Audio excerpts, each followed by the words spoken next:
हम लोग विश्व के भूगोल में वर्ल्ड जियोग्राफी में पृथ्वी की आंतरिक भौतिक संरचना का अध्ययन कर रहे हैं। उसमें हम लोगों ने लगभग सारी चीज़ें देख ली है। आज हम लोग देखेंगे पृथ्वी की आंतरिक भौतिक दशा के जानने के बहुआयामी फ़ायदे क्या क्या होते हैं। आखिर इतना दिन तक जो हम लोगों ने पृथ्वी की आंतरिक भौतिक संरचना के बारे में जाना, उसके लाभ क्या हैं हमें। तो हम लोग देखेंगे आज पृथ्वी की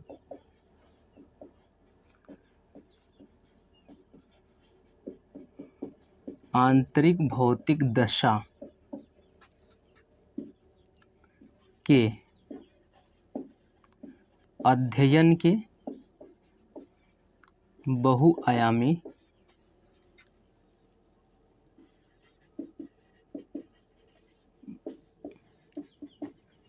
लाभ। सारी चीज़ें हमने देख ली हैं।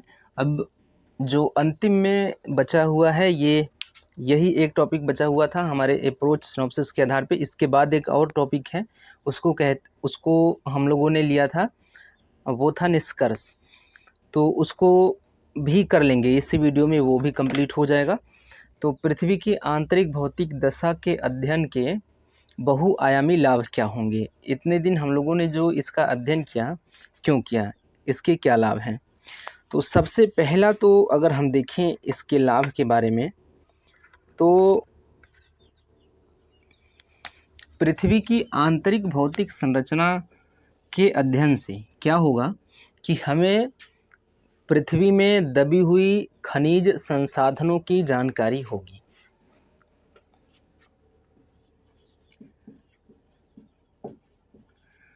आंतरिक भागों में, पृथ्वी के आंतरिक भागों में, पृथ्वी की आंतरिक भागों में उपस्थित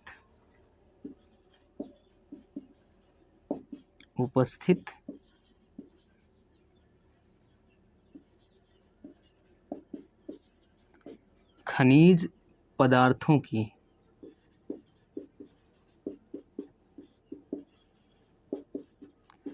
सटीक जानकारी प्राप्त हो सकती है।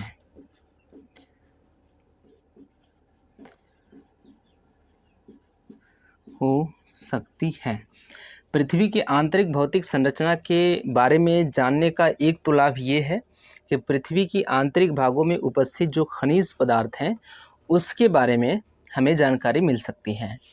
तो इसके आगे अगर जोड़ना चाहें, प्राप्त हो सकती है, जो कि आर्थिक दृष्टिकोण से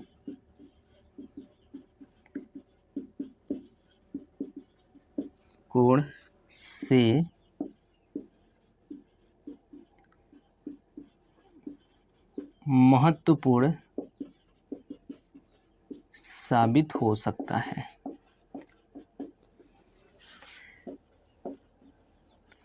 क्या पृथ्वी की आंतरिक भाग में उपस्थित खनिज पदार्थों की जानकारी हमें मिलेगी, और इससे क्या होगा कि देश की अर्थव्यवस्था सुदृढ़ होगी। जो कि जैसे कुछ पदार्थ जो कि बाहर से आयात किए जाते रहे होंगे, तो अगर पृथ्वी की आंतरिक भौतिक संरचना का अध्ययन अगर हम लोग कर रहे हैं और हम पता कर पा रहे हैं कि भारत में किस जगह पे पृथ्वी के आंतरिक भागों में कौन से खनिज या कौन से तत्व हैं, तो उत्खनन कार्य करके हम उसको निकाल लें, तो जो बाहर से आयात करने वाले कुछ पदार्थ हैं, तो उनको आयात नहीं करना पड़ेगा। तो देश से जो पैसे बाहर चले जाते हैं वो नहीं जाएंगे। तो इस प्रकार से आर्थिक दृष्टिकोण से महत्व रखता है ये चीज़। तो पृथ्वी की आंतरिक भौतिक संरचना की जानकारी अगर हम हासिल कर रहे हैं, तो उसके संदर्भ में एक तो फ़ायदा ये है। दूसरा अगर बात करें तो जीवाश्म ईंधन संसाधन जैसे पेट्रोलियम, प्राकृतिक गैस और कोयला आदि की जानकारी हो सकती है।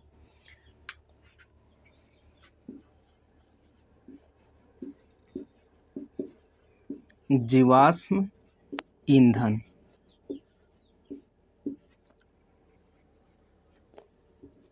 जैसे कोयला,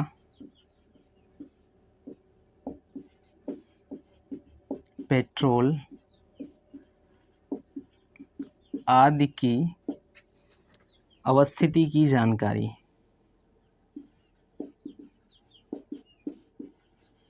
अवस्थिति की जानकारी ये भी अर्थव्यवस्था से जुड़ा हुआ है। तो खनिज पदार्थ हो गए, पेट्रोलियम, जीवाश्म ईंधन वगैरह हो गया।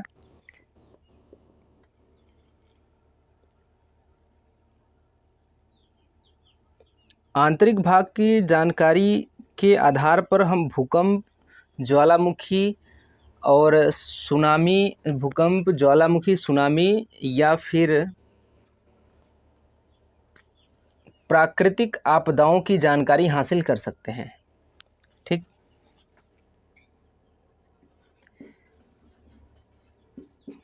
पृथ्वी की आंतरिक भौतिक दशा की, आंतरिक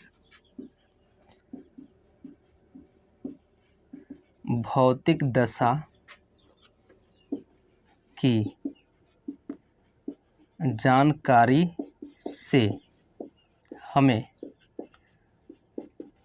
प्राकृतिक आपदाओं की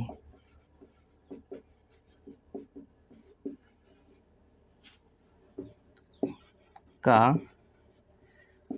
पूर्वानुमान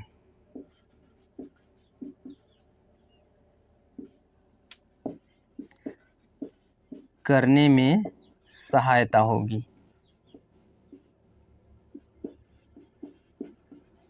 ठीक।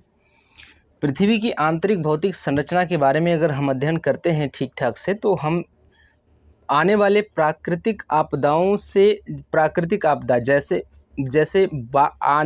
आंधी, तूफान, ये सब नहीं, कम से कम भूकंप और ज्वालामुखी के बारे में तो जानकारी प्राप्त हो ही सकती है।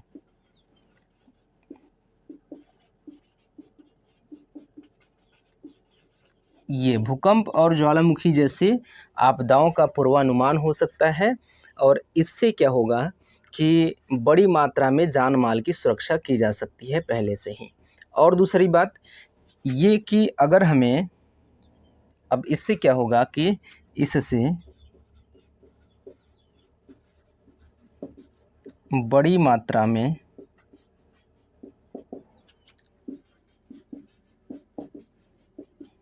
जान माल की सुरक्षा की जा सकती है। इससे बड़ी मात्रा में जान माल की सुरक्षा की जा सकती है। इसके अलावा अगर बात करें तो अगर हम लोग प्राकृतिक आपदाओं का पूर्वानुमान कर पाते हैं तो इससे ये होता है। इसके बाद अगर हम बात करें तो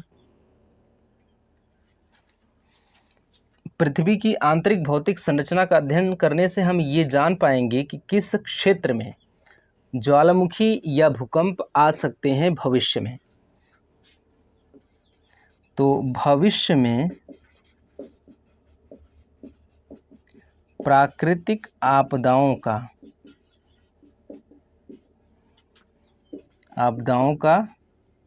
प्राकृतिक आपदाओं जैसे ज्वालामुखी, भूकंप का स्थल चिन्हित कर पाएंगे।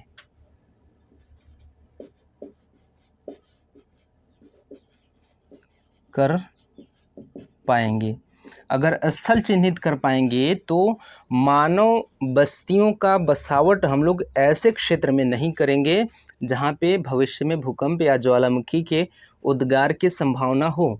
तो उससे क्या होगा कि उससे भी हम लोग बड़ी संख्या में जान माल की सुरक्षा कर पाएंगे या जान माल का नुकसान होने से बचा पाएंगे। तो भविष्य में प्राकृतिक आपदाओं का स्थल चिन्हित कर पाएंगे जिससे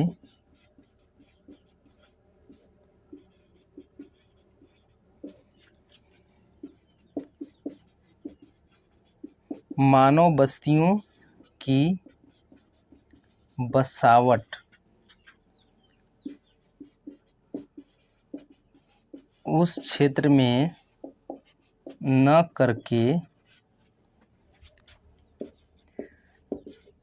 बड़ी संख्या में जान माल की सुरक्षा हो पाएगी। तो ये है पृथ्वी की आंतरिक भौतिक संरचना का अध्ययन करने के बहुआयामी लाभ। ये वाला टॉपिक है, ये वाला जो टॉपिक है, ये प्रारंभिक परीक्षा में किसी भी प्रकार से प्रारंभिक परीक्षा में पूछे जाने लायक ये टॉपिक नहीं है। ये मुख्य परीक्षा में यदि पृथ्वी की आंतरिक भौतिक संरचना के संदर्भ में कुछ प्रश्न आ रहे हैं तो प्रश्न के आधार पे यदि प्रश्न का डिमांड है ऐसा कुछ तो वहाँ पे इस चीज़ को दे सकते हैं। तो ये है पृथ्वी की आंतरिक भौतिक संरचना के अध्ययन के बहुआयामी लाभ।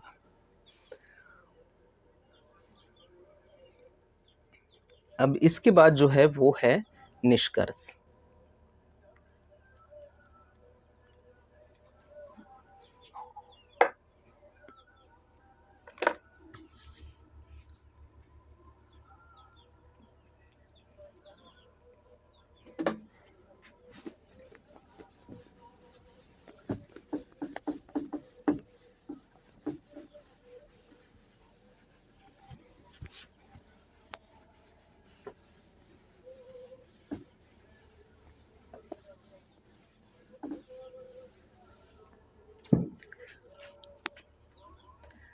अब निष्कर्ष में हम क्या देख सकते हैं? निष्कर्ष में हम देख सकते हैं, हम कह सकते हैं कि पृथ्वी की आंतरिक भौतिक संरचना के निष्कर्ष के बारे में अगर हम लोग बात करें तो कैसे निष्कर्ष अलग अलग, जैसे हम जो निष्कर्ष दे सकते हैं वो अलग हो सकता है, जो आप दे सकते हैं वो अलग हो सकता है।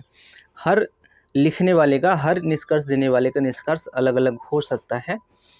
तो निष्कर्ष कैसे दिया जा सकता है? आमतौर पे जो टॉपिक्स कवर हुए हैं, बीच में जो टॉपिक्स कवर हुए हैं इसके संदर्भ में, पृथ्वी की आंतरिक भौतिक संरचना के संदर्भ में, उन्हीं टॉपिक्स में से कुछ कुछ महत्वपूर्ण बिंदु उठा के निष्कर्ष में डाले जाते हैं। तो इस प्रकार से आप निष्कर्ष यहाँ पे बताने की ज़रूरत नहीं है, निष्कर्ष आप अपने से खुद कर पाएंगे। जब आप किसी भी प्रश्न का उत्तर लिख रहे हैं तो जब उत्तर कंप्लीट कर लें तो उसी उत्तर में से बीच बीच में से इम्पोर्टेंट टॉपिक, महत्वपूर्ण टॉपिक जो कि रेखांकित करने योग्य हैं उनको निकाल करके आप निष्कर्ष में 2-4 लाइन दे सकते हैं। तो यहाँ पे भी निष्कर्ष वही होगा। ठीक, इसके बाद का जो हमारा अगला टॉपिक है ये हमारे यहाँ पे समाप्त हो गया, पृथ्वी की आंतरिक भौतिक दशा।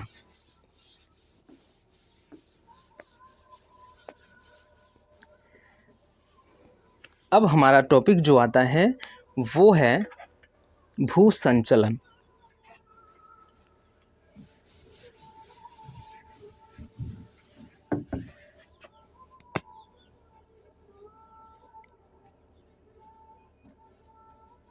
भू संचलन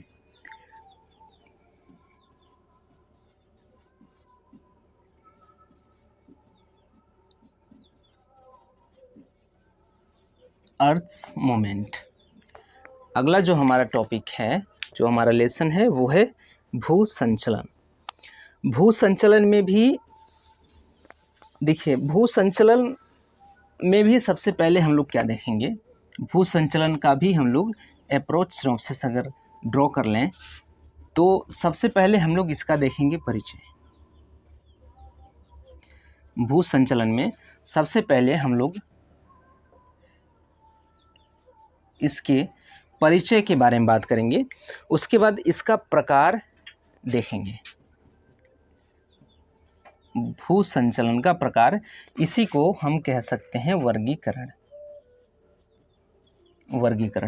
तो भू संचलन जो अर्थ्स मूवमेंट है उसके प्रकार के बारे में बात करने के बाद हम लोग करेंगे इसका प्रभाव, भू संचलन या अर्थ्स मूवमेंट का प्रभाव, इसका इम्पैक्ट देखेंगे हम लोग कि पृथ्वी पर किस प्रकार से ये भू संचलन प्रभाव उत्पन्न करता है। उसके बाद उसी तरह से जैसे निष्कर्ष होता है, हम लोग यहाँ पे निष्कर्ष देख लेंगे। निष्कर्ष यहाँ पे हम लोग देखते नहीं हैं, लेकिन अप्रोच सिनॉप्सिस में शामिल कर लेते हैं ताकि निष्कर्ष तो होना ही चाहिए। तो सबसे पहले परिचय देखेंगे, इसके बाद वर्गीकरण या इसका प्रकार देखेंगे, प्रभाव, फिर निष्कर्ष, इस भू संचलन नामक इस टॉपिक के बारे में। अगर परिचय की बात करें तो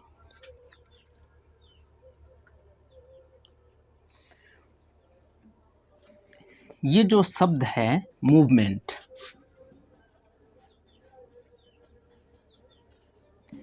इसका अर्थ हो जाएगा गति। अब क्या होगा कि अर्थ मूवमेंट का अर्थ हो जाएगा पृथ्वी की गति। अगर पृथ्वी की गति की बात करें, पृथ्वी की गति, ये हो गया अर्थ मूवमेंट, ये मूवमेंट ऑफ अर्थ हो गया, मूवमेंट ऑफ अर्थ, ये हो गया मूवमेंट ऑफ अर्थ। पृथ्वी की गति कुछ और है, और जो भू संचलन है, पृथ्वी की गति और भू संचलन में कुछ फ़र्क है। जो भू संचलन है उसको अर्थ मूवमेंट कह सकते हैं, और इसमें और उसमें क्या फ़र्क है इसके, ये है भू संचलन, इसको हम कह सकते हैं अर्थ मूवमेंट।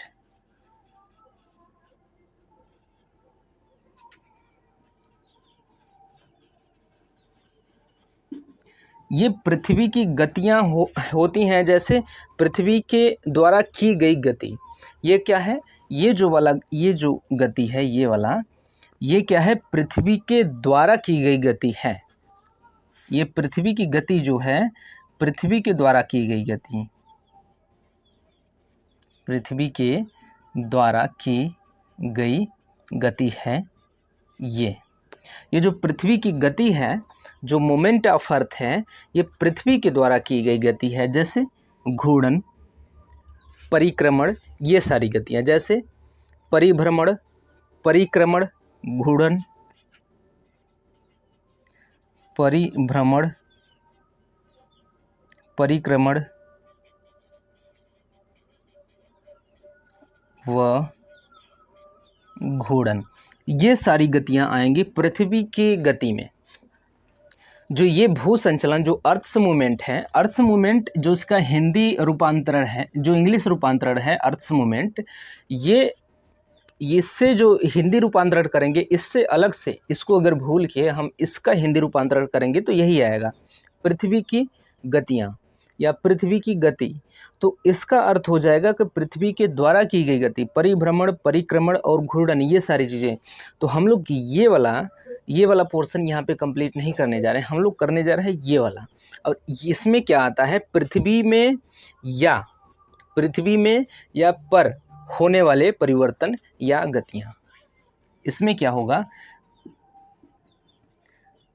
पृथ्वी में एक चीज़, पृथ्वी पर दो चीज़ होने वाली गतियाँ।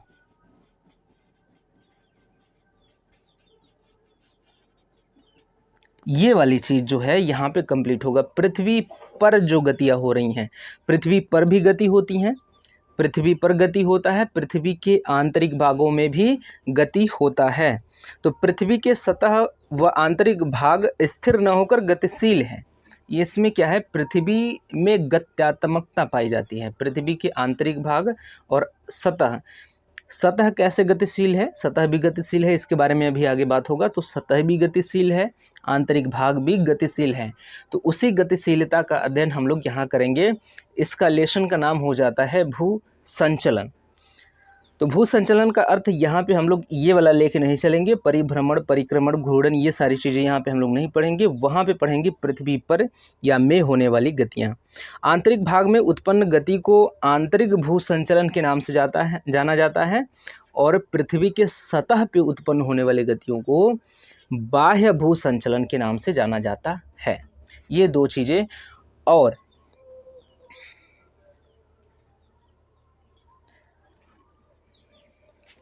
ये चीज़ पहले यहाँ से हटा के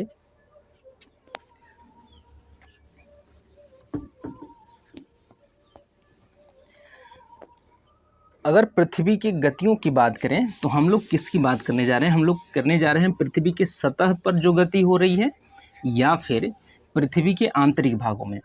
पृथ्वी के द्वारा जो गति हो रही है हम लोग यहाँ पे उसके बारे में बात नहीं करने जा रहे हैं। एक तो है पृथ्वी पर गति जो हो रही है और एक तो हो रही है पृथ्वी में जो गति हो रही है। दो चीज़ यहाँ पे है। तो पृथ्वी पर जो गति हो रही है उसको बहिर्जात भू संचलन के नाम से जानते हैं। बहिर्जात भू संचलन। और ये क्या है? ये अंतर्जात भू संचलन है।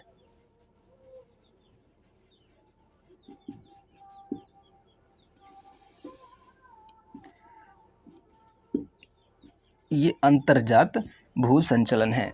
इसका जो कारण है, इसके उत्पन्न होने का जो कारण है वो बहिर्जात बल है और उसका जो कारण है अंतर्जात बल है।